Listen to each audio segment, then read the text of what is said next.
What's up everybody, Riley here with Swell Van Co. And today we will be installing our top floor in our 148 Ford Transit van, high roof. This is a 2023 van. We will be using Lonseal's Lonridge top flooring in the moon dust color today. So we got everything laid out overnight once we got our package in. This is just to ensure a more snug fit when it's in the van.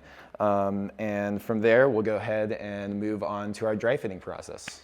So one thing that we like to do here is when dry fitting the top flooring, we like to start from the back and move our way forward. Helps us get over the wheel wells and the vertical supports in the van a little bit easier. It's also really important that you sweep out your van flooring really well before installing the top flooring. It will help with the adhesion when we go to throw down the industrial grade glue. Let's take it nice and slow. Help me out. Sweet. All right, sweet. So now that we got our floor dry fitted, we like to go around and check the perimeter just to make sure there's not any tight spots that could bubble up at any point during the gluing process. So we'll just go through. If there's any tight spots, we'll just take a utility knife and just cut them out just a tad bit just to make sure everything is a nice snug fit. Great, so now that we've got our floor dry fitted, we're gonna go ahead and move forward with the rest of the install.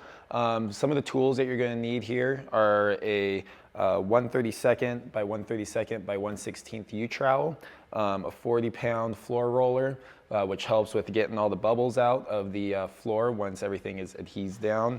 You're gonna want a solid paint mixer with a drill, of course some gloves because it gets a little dirty, and of course our Lonseal 2-part epoxy here. Now a couple key notes about our epoxy is that it has a 30-minute work time, so once everything's mixed in there, you're going to want to go ahead and move forward with the install as quickly as you can. Make sure to mix it up really well too, that way everything is evenly coated and evenly adheres to the subflooring. So now that we got everything together, we're going to go ahead and get this thing glued down.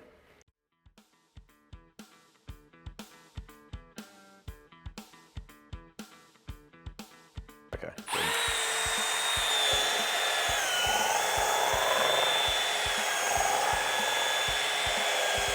So now that we got our Lonseal epoxy all mixed up, we're going to go ahead, take the lid off and just spread it across the subflooring, and then take our trowel here and using the U end, going through and spreading everything out, just to get that texture nice and spread. So let's go ahead and do that.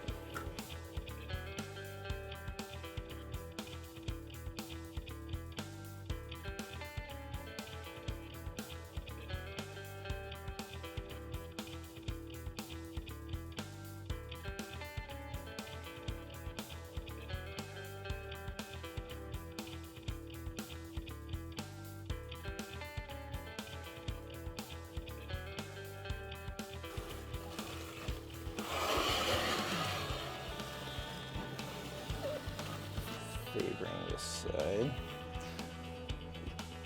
as we can. Let's see, we'll do that. And then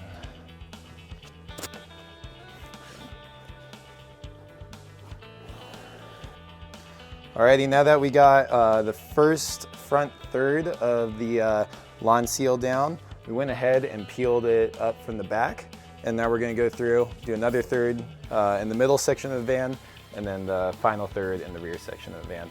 This keeps it easy just to spread out the process a little bit and make sure everything is evenly distributed across the entirety of the floor.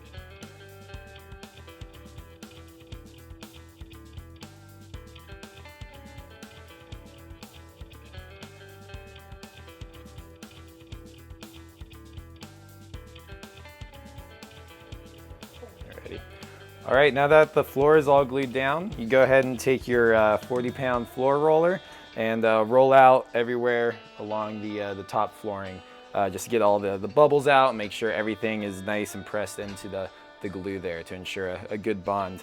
And then following that, it's best to come by with some weights, maybe a couple pieces of plywood, and just push down on all the corners.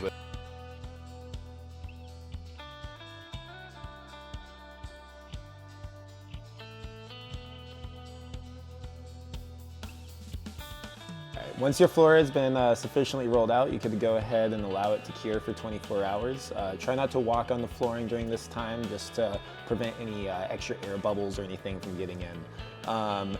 Once everything is cured and adhesed, you could go ahead and seal the gap between your flooring and the van using some clear silicone caulking.